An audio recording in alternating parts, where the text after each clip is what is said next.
बिस्मिल्लाहिर्रहमानिर्रहीम। अस्सलामु अलैकुम। मुअज़्ज़ज़ सामीन इकराम, आज का मौज़ू गुफ्तगू तकमील रिसालत का तशनाए तकमील मज़हर। सामीन, ख़त्म रिसालत का ये पहलू और ये मज़हर ताहाल तशनाए तकमील है।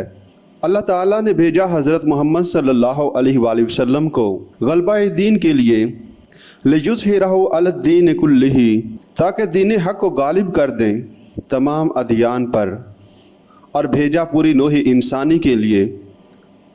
इन दोनों बातों को जोड़िए, सुगरा कुबरा मिला दीजिए, तो बेइज्जत मोहम्मदी सल्लल्लाहु अलैहि वसल्लम का मकसद यानी तकमील रिसालत का आखिरी मरहला वो होगा कि जब कुल नोह इंसानी पर अल्लाह का दीन गालिब आ जाए। अल्लामा इकबाल ने जवाब शिकवा में बड़ी प्यारी बात लिखी, वक्त फुर्सत है कहाँ, काम अभी बाकी है, नूरे तौहीद का इत्माम अभी बाकी है, ये काम अभी नहीं हुआ, पूरी नोह इंसानी तक तो ये दीन नहीं पहुँचा, पूरी नोह इंसानियत पर अल्लाह के दीन का गलबा नहीं हुआ। सामीन, नवीद खिलाफत नामी किताबचे में वो अहादीस जिनमें हजूर सल्लल्लाहु अलैहि वसल्लम ने ये खबरें दी। एक अहादीस में आप सल्लल्लाहु अलैहि वसल्लम ने अपने ज़माने से लेकर ता क़यामत 5 अदवार गिनवा दिए। नंबर 1 दौर नबूवत, नंबर 2 खिलाफत अला मिनहाज नबूवत यानी खिलाफत राशिदा, नंबर 3 जुल्माना मलूकियत, नंबर 4 गुलामी वाली मलूकियत, नंबर 5 फिर खिलाफत अला मिनहाजुल नबूवत। इस वक्त नोह इंसानी इस 5वें दौर की दहलीज तक पहुंची हुई है। गोया ये दौर आया चाहता है, ज़्यादा दूर नहीं है। मौजूदा माहौल में इस्लाम और मुसलमानों के जो हालात हैं, इनसे बड़ी मायूसी होती है और कैफियत ये हो जाती है कि संभलने दे मुझे ए नाउमीदी, क्या क़यामत है कि दामाने ख्याल यार छूटा जाए है मुझसे। इस नाउमीदी के चक्कर से निकलने और दामाने ख्याल यार को मजबूती से थामने के लिए इन हदीस को हर्ज़ जान बनाएं, इन्हें पढ़ें, याद करें, इन्हें लोगों तक पहुँचाएँ।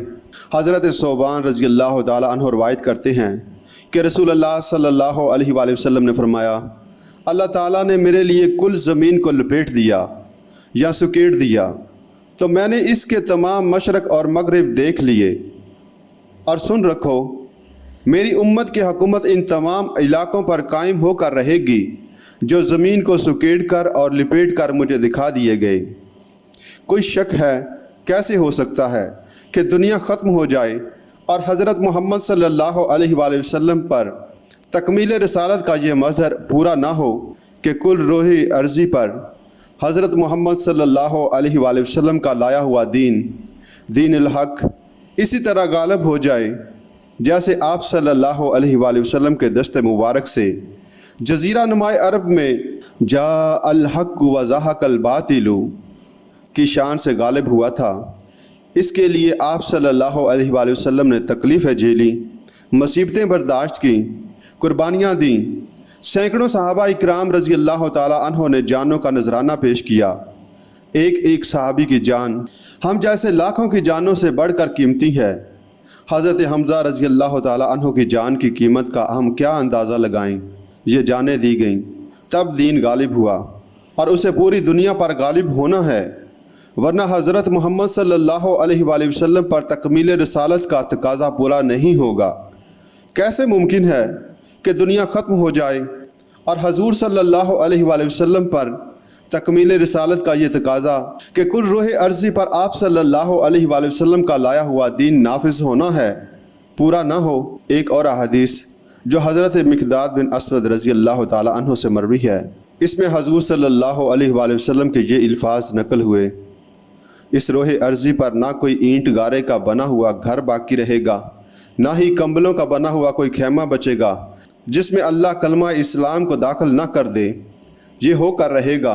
और इसी वक्त वाक़ियतन हजूर सल्लल्लाहु अलैहि वसल्लम की ख़त्म नबूवत और ख़त्म रिसालत बमहनी तकमील नबूवत और तकमील रिसालत का बतमाम कमाल ज़हूर होगा। अल्लामा इकबाल ने नबी अकरम सल्लल्लाहु अलैहि वसल्लम की अहादीस के मज़ामीन को अपने अशार में पेश किया, जैसे कि अपने बेशुमार अशार के अंदर कुरान मजीद से इस्तिशहाद किया है। اس آنے والے دور کے بارے میں کہتے ہیں، آسماں ہوگا سحر کے نور سے آئینہ پوش، اور ظلمت رات کی سیماب پا ہو جائے گی۔ پھر دلوں کو یاد آ جائے گا پیغام سجود، پھر جبیں خاک حرم سے آشنا ہو جائے گی۔ آنکھ جو کچھ دیکھتی ہے لب پہ آ سکتا نہیں، محو حیرت ہوں کہ دنیا کیا سے کیا ہو جائے گی۔ شب گریزاں ہوگی آخر جلوائے خورشید سے، یہ چمن معمور ہوگا نغمہ توحید سے۔ دیکھیے یہ کام پہلے جب ہوا تھا، محمد رسول اللہ صلی اللہ علیہ وآلہ وسلم کے دست مبارک سے جزیرہ نما عرب میں دین کا غلبہ ہو گیا۔ پھر آپ صلی اللہ علیہ وآلہ وسلم کے بعد اس کی توسیع ہوئی، اسلامی افواج مشرق و مغرب میں نکل کھڑی ہوئیں، مشرق میں عراق سے ہو کر ایران پہنچیں، اور پھر یہ پورا ملک جو اس زمانے کا خراسان تھا فتح ہوا، اور پھر چین تک بات پہنچ گئی۔ مغرب میں اسلامی افواج شام اور جزیرہ نما سینا کو فتح کرتے ہوئے مصر اور لیبیا جا پہنچیں، اور ہوتے ہوتے بحرۂ اوقیانوس تک بات پہنچ گئی۔ از کجا تا با کجا، کہاں سے کہاں تک، وہ تو سامعین صبائی فتنے نے اندرونی خلفشار پیدا کیا اور مسلمانوں کو آپس میں لڑا دیا، جس سے ان کی قوت ٹوٹ گئی۔ یہ صورت تھی کہ تھمتا نہ تھا کسی سے سیل رواں ہمارا، یکسر تبدیل ہو گئی ہمارا وہ سیل رواں، تھم گیا اور ریورسل شروع ہو گیا۔ اب بھی یہی ہوگا کہ کسی ایک خطے میں اللہ کا وہ نظام خلافت علی منہاج النبوت قائم ہوگا۔ جہاں تک اس بات کا تعلق ہے کہ ایسا ہونا ہے، یہ یقینی ہے، اس میں کسی شک و شبہ کی گنجائش ہے ہی نہیں۔ کب ہوگا یہ ہم نہیں کہہ سکتے، کتنی قربانیاں دے کر ہوگا یہ ہم نہیں کہہ سکتے، ابھی کتنے نشیب و فراز آئیں گے یہ ہم نہیں کہہ سکتے۔ ہاں کچھ اشارات ہیں کہ اب غلبہ اسلام کا آغاز پاکستان اور اس سے ملحقہ سرزمین افغانستان سے ہوگا۔ موجودہ حالات بڑے تباہ کن نظر آتے ہیں، افسوسناک ہیں۔ افغانستان کے حالات افسوسناک ہیں۔ جہاد کشمیر پر ریورس گیئر لگ چکا ہے، اور کئی طاقتوں اور ایجنسیوں کو ایسی تیاریاں مکمل کرنے کا حکم دیا گیا کہ اگر ذرا سا بھی اندیشہ ہو کہ پاکستان کی ایٹمی صلاحیتوں تک بنیاد پرستوں کی رسائی ہو سکتی ہے تو ان پر فوراً قبضہ کر لیا جائے۔ سود کے خاتمے کے بارے میں ہمارے یہاں جو پیش رفت ہوئی، اب اس پر بھی ریورس گیئر لگ گیا۔ سامعین حالات بڑے نامساعد اور ناموافق ہیں، لیکن اور بھی دور فلک ہیں ابھی آنے والے۔ ناز اتنا نہ کریں ہم کو ستانے والے، اور جو تھا نہیں ہے، جو ہے نہ ہوگا، یہی ہے ایک حرف مہرمانہ۔